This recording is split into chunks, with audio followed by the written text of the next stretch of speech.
নমস্কার বন্ধুরা, ধ্যান ও আধ্যাত্মিক বিজ্ঞানের আজকের এই আলোচনায় পিএমসি ত্রিপুরায় আপনাদের সকলকে স্বাগতম। তো বন্ধুরা, আজকে আমি আমাদের ডে টু ডে লাইফের বাস্তবিক কিছু উদাহরণ দিয়ে আধ্যাত্মিক বিজ্ঞানের কিছু কনসেপ্ট সহজ সরলভাবে আপনাদের মাঝে তুলে ধরার চেষ্টা করব। আমরা প্রায়শই বলে থাকি, ভগবান আমাদের জীবনে কেন এত কষ্ট দিয়েছে, কেন এত দুঃখ দিয়েছে, আমি কারোর সাথে কি ক্ষতি করেছিলাম যে আমার সাথে এমন হচ্ছে, আমার কি অপরাধ যে এত সমস্যা নিয়ে আমি ভুগছি, নানা জটিল রোগে ভুগছি, পুরা কপাল নিয়ে জন্ম নিয়েছি। তো বন্ধুরা, আজকের এই ভিডিওতে আমরা জানার চেষ্টা করব আমাদের জীবনে কেন এত দুঃখ কষ্ট আসে, তার থেকে কিভাবে আমরা মুক্তি পেতে পারি, আর এই ভগবানই বা কে যিনি আমাদের এত দুঃখ দিয়ে থাকে। তো বন্ধুরা, আমরা এই পৃথিবীতে আসি বা জন্মগ্রহণ করি শিক্ষা গ্রহণ করার জন্য। এই পৃথিবী বা সংসার হচ্ছে একটা স্কুল। এখানে আমরা প্র্যাকটিক্যাল লেসন শিখতে আসি। আত্মা নতুন নতুন অভিজ্ঞতা অর্জনের মাধ্যমে শিক্ষা গ্রহণ করে উন্নতি লাভ করে। Soul need experience. আত্মার একের পর এক নতুন নতুন অভিজ্ঞতা চাই। সেই অভিজ্ঞতা ভালো হতে পারে কিংবা মন্দ হতে পারে, তাতে কিছু আসে যায় না। আত্মার কেবল অভিজ্ঞতা চাই। আর কেমন অভিজ্ঞতা আমরা এই বর্তমান জীবনে ফেস করব বা ভোগ করব, সেটা নির্ভর করে আমাদের অতীতের কর্মের উপর। কেমন ধরনের কামনা বাসনা ইচ্ছা আমার মনের মধ্যে অতীতে পোষণ করেছিলাম, যেমন কর্ম করেছিলাম তার ভিত্তিতে আমরা জন্মের আগেই সোল প্ল্যান তৈরি করে এই পৃথিবীতে আসি, জন্ম নেই। আমাদের জীবনে কখন কি ঘটবে সেগুলি আমরা নিজেরাই চুজ করে নিয়ে আসি। অতীতে আমরা ভালো কর্ম করে থাকলে আমরা ভোগ বিলাস করতে পারি, আমরা খারাপ কর্ম করলেও সেগুলি আমাদেরকেই ভোগ করতে হয়। এই পৃথিবীটা হচ্ছে একটা পরীক্ষার হল, এক্সামিনেশন সেন্টার। এখানে আমরা জন্ম নিয়ে পরীক্ষা দিতে এসে যখন আমরা ভালো অভিজ্ঞতাগুলি ফেস করি বা ভালো সময় আমাদের চলে, তখন আমরা এতটা বিচলিত বা চিন্তিত হই না। কিন্তু যখন আমাদের জীবনে নানান সমস্যা চলে, তখন আমরা দুঃখিত, হতাশাগ্রস্ত হয়ে পড়ি। কারণ আমরা জন্ম নেওয়ার পর আমাদের বাস্তবিক পরিচয় সম্পর্কে আমরা ভুলে যাই। কারণ সঠিক আধ্যাত্মিক জ্ঞান ব্যতীত আমরা জীবনযাপন করতে থাকি। তাই আমরা সুখ দুঃখকে সমানভাবে নিতে পারি না, কেবলমাত্র সুখের কামনাই আমরা করে থাকি। আর এই সমস্যাগুলি কেন আমাদের জীবনে আসে তাও আমরা জানার চেষ্টা করি না। আমাদের জীবনে যা যা সমস্যা প্রবলেমগুলি আসে, বাস্তবে সেগুলি এক একটা অপরচুনিটি। সেগুলি প্রবলেম নয়, সেগুলি হচ্ছে চ্যালেঞ্জেস। আমাদের জীবনে আসা নানা প্রতিকূল পরিস্থিতি, সমস্যাগুলির মধ্যে দিয়ে আমরা যখন পার হই, তখন আমরা প্র্যাকটিক্যাল অভিজ্ঞতা অর্জন করি। আমাদের এই দেহ নষ্ট হয়ে গেলেও আত্মার মধ্যে আমাদের সকল জীবনের অভিজ্ঞতাগুলি স্টোর থাকে। এই কারণেই আমরা আমাদের সোল প্ল্যান বা ডিজাইন তৈরি হওয়ার সময় আমরা নিজেরাই চুজ করে নেই কি কি চ্যালেঞ্জেস নিয়ে আমরা আগামী জন্ম নেব, যার মাধ্যমে আমাদের আত্মা শিক্ষা গ্রহণ করে ইভলভ হবে।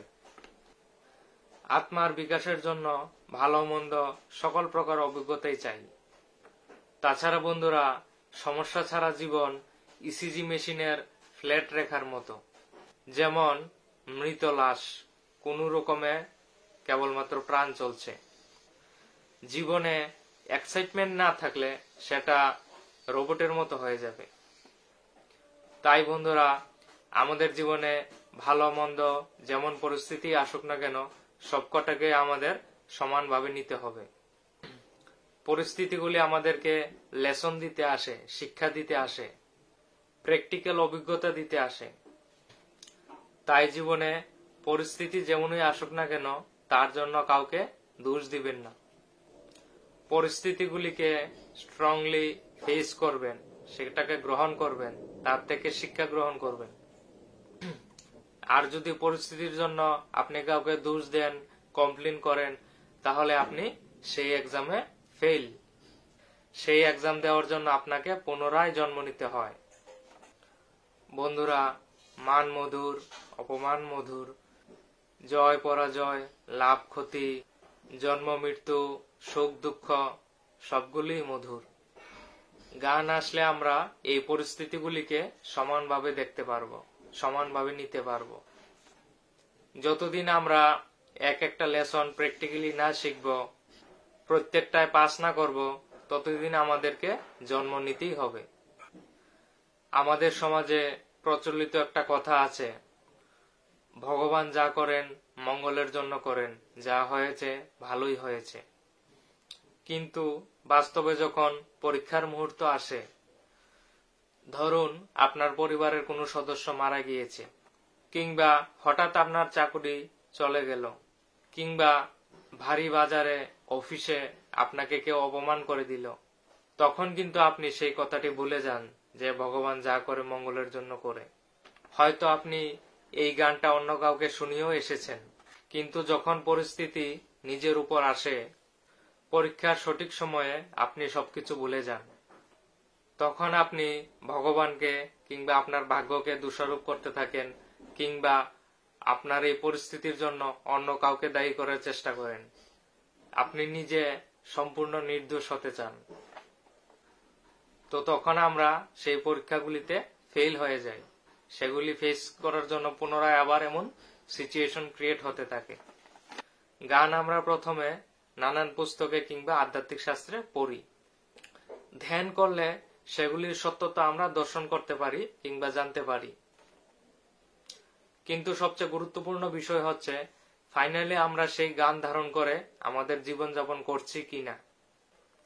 উদাহরণস্বরূপ, আমরা গীতা, বাইবেল, কোরআন ইত্যাদি পড়ে আমরা জানতে পারলাম আমরা কেবলমাত্র এই শরীর না, আমরা হচ্ছে আত্মা।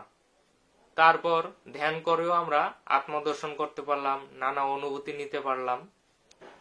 কিন্তু মৃত্যুর সময় আসলে আমরা মৃত্যুকে ভয় পেয়ে গেলাম, কিংবা আমরা আমাদের মা বাবা, স্ত্রী, সন্তানের মৃত্যু হলে আমরা যদি কান্নাকাটি শুরু করি, শোকাহত হয়ে পড়ি, তাহলে আমরা সেই পরীক্ষায় ফেল। আমাদের পুনরায় জন্ম নিতে হবে সেই লেসনটা শেখার জন্য। জন্ম মধুর, মৃত্যু মধুর। নানা আত্মজ্ঞানীদের উদাহরণ আমাদের PSSM থেকেই নিতে পারি। পত্রিজির নানান ভিডিও দেখতে থাকলে আপনি দেখতে পাবেন, উনি জুম মিটিং এ অনলাইনে ক্লাস করাতে করাতে কাউকে বলে দিচ্ছে, मैडम आपका जाने का टाइम आ गया, इधर आप बहुत सेवा कर लिया, अभी आपको हायर डायमेंशन में जाके और भी बहुत रेस्पॉन्सिबिलिटी लेना है। आपका सभी रिश्तेदार, फ्रेंड्स को चॉकलेट बांटिए, सेलिब्रेशन कीजिए। তো এগুলি হচ্ছে আত্মজ্ঞানীদের লেভেলের আলাপ আলোচনা। যার আত্মজ্ঞান নেই তাকে গিয়ে যদি আমি বলি, ভাই তোমার মৃত্যুর সময় এসে গেছে, তুমি ধীরে ধীরে প্রস্তুত হয়ে যাও, বাড়ির সবাইকে নিয়ে আনন্দ করো, সেলিব্রেশন করো, তাহলে কি হবে? সে মৃত্যুর ভয়ে বাকি জীবনের সময়টাও ছটফট করে নরক যন্ত্রণা ভুগে মারা যাবে।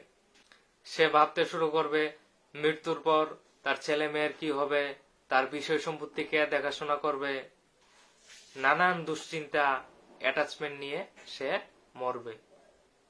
অপরদিকে আত্মজ্ঞানীদের পরিবারে গেলে আপনি দেখতে পাবেন তারা তাদের মৃত্যুর আগে উল্লাস করছে, সেলিব্রেশন করছে। বার্থ হলে যেমন সেলিব্রেশন করে, সেই মৃত্যু হলেও সেলিব্রেশন করছে। আপনি PSSM এর নানান গ্র্যান্ড মাস্টারদের এক্সাম্পল হিসেবে নিতে পারেন। Ramaraju sir, Ayyappa Pindi sir, Premnath sir, এমন অগণিত মাস্টার রয়েছে যারা তাদের পরিবারের সদস্যের মৃত্যুর পর সেই মৃত সদস্যের পাশে বসে ধ্যান করেছে। ধ্যানে সেই মৃত ব্যক্তির আত্মার সাথে সাক্ষাৎ করেছে, সাক্ষাতে তাকে বিদায় জানিয়েছে। যেমন আয়াপ্পা পিন্ডি, উনার ফার্স্ট বেবির জন্ম হওয়ার কিছুদিন পরেই সে মারা যায়, এবং বডি ভ্যাকেট করার পর ইমিডিয়েটলি সেই সোল আয়াপ্পা পিন্ডিকে টেলিপ্যাথি মেসেজ করে এবং সাক্ষাৎ করে বলে, আমাকে আনফরচুনেটলি আর্থ প্লেন ছেড়ে চলে যেতে হচ্ছে, কারণ এখানকার হাইলি নেগেটিভ ভাইব্রেশনে সে অ্যাডজাস্ট করতে পারছে না। সেই সোলটা ছিল অনেক পিওর, সে হায়ার ডাইমেনশন থেকে এই পৃথিবীতে জন্ম নিয়েছিল এই পৃথিবীর ডেভেলপমেন্টের জন্য, আর্থের ডেভেলপমেন্টের জন্য কাজ করতে। কিন্তু সেখানে সে নেগেটিভ পরিবেশের জন্য টিকতে পারেনি। তো এই মেসেজটা আয়েপ্পা পিন্ডিকে দেওয়ার পর আয়েপ্পা পিন্ডি বললেন, okay boss, no problem, leave the earth plane quickly, because কেউ এখন কান্নাকাটি শুরু করলে স্যাড ইমোশন তাকে যাওয়ার পথে বাধা দিবে। সো যত তাড়াতাড়ি সম্ভব এই আর্থ প্লেন ছেড়ে যাওয়ার জন্য বললেন আয়েপ্পা পিন্ডি। তো ভাবেন, নিজের সন্তানের মৃত্যুর পরও যেই মাস্টার শোকাহত হন না, কান্নাকাটি করেন না, সে হচ্ছে রিয়েল মাস্টার। শ্রীকৃষ্ণ অর্জুনকে গীতা গান, আত্মগানের চ্যাপ্টার স্বয়ং দেওয়ার পরও যখন অর্জুনের পুত্রের মৃত্যু হয় তখন অর্জুন শোকাহত হয়ে পড়ে, কান্নায় ভেঙে পড়ে। তাহলে অর্জুন গীতা গান, আত্মগান কিছুই বুঝতে পারেনি, নিজের প্র্যাকটিক্যাল জীবনে সে আনতে পারেনি। তো মাস্টার হওয়াটা এত সহজ নয়, তার জন্য আমাদেরকে অনেক জ্ঞান অর্জন করতে হবে, রেগুলার ধ্যানের অভ্যাস করতে হবে। তো বন্ধুরা, আমাদের আলোচনার প্রথম বিষয়টা ক্লিয়ার হলো, আমাদের জীবনে কেন দুঃখ কষ্ট আসে, কেন সমস্যা আসে। আমাদের জীবনের সমস্যাগুলি আসে আমাদেরকে শিক্ষা দিতে, সেগুলি থেকে আমরা শিক্ষা অর্জন করে অভিজ্ঞতা অর্জনের মাধ্যমে আমাদের আত্মার প্রগতি করার জন্য। তাছাড়া বন্ধুরা, আরো একটি বিষয় রয়েছে, আমাদের জীবনে আমরা নানা দুর্ঘটনার কিংবা অপ্রতিকূল পরিস্থিতির শিকার হই, যেমন রোড অ্যাক্সিডেন্ট, খুন, মার্ডার, রেপ, বা কারোর দ্বারা শারীরিক মানসিকভাবে নিগ্রহ হই, চুরি ডাকাতি, অথবা আমরা কম বয়স সবাই নানা রোগে ভুগে থাকি, যেটা আমাদের দুঃখের অন্যতম কারণ। কারোর মৃত্যু পর্যন্ত হচ্ছে এই রোগের কারণে। তো এগুলি কেন হয় আমাদের সাথে? সত্যিই কি ভগবান এগুলি আমাদেরকে দিয়ে থাকে? তো বন্ধুরা, আপনি ল অফ কর্ম বা কর্ম সিদ্ধান্ত সম্পর্কে জানতে পারলে আপনি हैरान হয়ে যাবেন। এই সকল দুঃখ কষ্ট, দুর্দশাগুলি আপনি নিজেই বেছে বেছে চুজ করে আপনার সোল প্ল্যান হওয়ার সময় আপনার লাইফের ডিজাইনে আপনি নিয়ে আসেন। কখন আপনার জীবনে কি ঘটবে, সেটা ভালো হোক মন্দ হোক, সবকিছুই আপনি চুজ করে নিয়ে আসেন। আমাদের মৃত্যুর পর কোনো নরক থাকে না যেখানে আমাদেরকে কেউ শাস্তি দেবে, আমরাই আমাদের বিচারক হই। মৃত্যুর পর উপরের লোকে গিয়ে যখন আমাদের পূর্বপুরুষ, গুরুদেব, স্পিরিট গাইড, এঞ্জেল, ইষ্টদেব, আমাদের সোল গ্রুপ বা অন্যান্য মাস্টারদের সাথে বসে কাউন্সিল হয়, তখন গত জীবনে আমরা কি কি করে এসেছি, ভালো মন্দ সমস্ত কর্মগুলির রিভিউ করা হয়। আমাদের সকল কর্মের আকাশিক রেকর্ড থাকে, একদম টিভির পর্দার মতো সমস্ত কিছু আপনাকে দেখানো হয়। তো সেই হলে বসে সবার সাথে মিটিং করে আপনার সিনিয়র মাস্টারদের গাইডেন্সে, গুরুদেবের গাইডেন্সে, পূর্বপুরুষদের গাইডেন্স নিয়ে সবার সাথে আলোচনা ক্রমে আপনি আপনার পরবর্তী লাইফ ডিজাইন, সোল প্ল্যান তৈরি করেন। সেখানে আপনি সমস্ত কিছু চুজ করে নেন। তখন আপনি আপনার আত্মার প্রগতির জন্য, আপনার কর্মের ব্যালেন্স করার জন্য আপনি নিজেই চুজ করে নেন, বেছে নেন আগামী জন্মে কখন কি কি কর্মের ফল আপনি ভোগ করবেন। সেখানে আপনি নিজেই বিচারক, কেউ আপনাকে ফোর্স করবে না। যেমন কর্ম করেছেন তেমন ফল ভোগ করার জন্য আপনি নিজেই সিদ্ধান্ত নেন। যেমন কোনো আত্মা ভাবে যৌবন বয়সে তার অ্যাক্সিডেন্ট হয়ে পা ভাঙলে ভালো হবে, কেননা যৌবনে বা ছোট বয়সে তার শরীরে বেশি শক্তি থাকবে, সে তাড়াতাড়ি সুস্থ হয়ে যাবে। কেউ ভাবে যৌবন বয়স হচ্ছে আনন্দ ফুর্তি করার সময়, তখন এসব ভেজাল নিয়ে লাভ নেই। সে পছন্দ করে সে বৃদ্ধ বয়সে বাথরুমে স্লিপ কেটে পা ভেঙে কিংবা কোনো অ্যাক্সিডেন্ট করে কষ্ট পেয়ে তার কর্মগুলি বুক করে শেষ বয়সে মারা যাবে। তো বন্ধুরা, এই জগতে কোনো কিছুই এমনিতেই ঘটছে না, অ্যাক্সিডেন্টালি কোনো কিছুই হচ্ছে না। সবকিছুই প্রি প্ল্যানিং অনুসারে হচ্ছে, সবকিছুর পেছনে কারণ রয়েছে। Everything is cause and effect, nothing is accidental. তো অনুরূপ ভাবে কেউ আপনাকে কোনো ক্ষতি করলো, আপনার সাথে বাটপারি করলো, ধোকা দিল, রেপ করলো, খুন করলো, আপনার ফাইন্যান্সিয়াল লস করালো, আপনাকে অপমান করলো, সেগুলির পেছনে সবগুলির পেছনে কারণ রয়েছে। কারণ ছাড়া বন্ধুরা কোনো কিছুই ঘটে না। এই দুঃখ কষ্টগুলি কোনো ভগবান আপনাকে দেয়নি, সেগুলি আপনি নিজেই আপনার লাইফ ডিজাইনে as per your karmic account আপনি চুজ করে নিয়ে এসেছেন। তাছাড়া বন্ধুরা দেখবেন কেউ বা নানান জটিল রোগে ভুগছে, হাসপাতালে দিনের পর দিন কষ্ট পাচ্ছে। তো তাদের এই সকল রোগের পেছনে কারণ হচ্ছে তাদের কর্ম, তাদের পাপ কর্ম।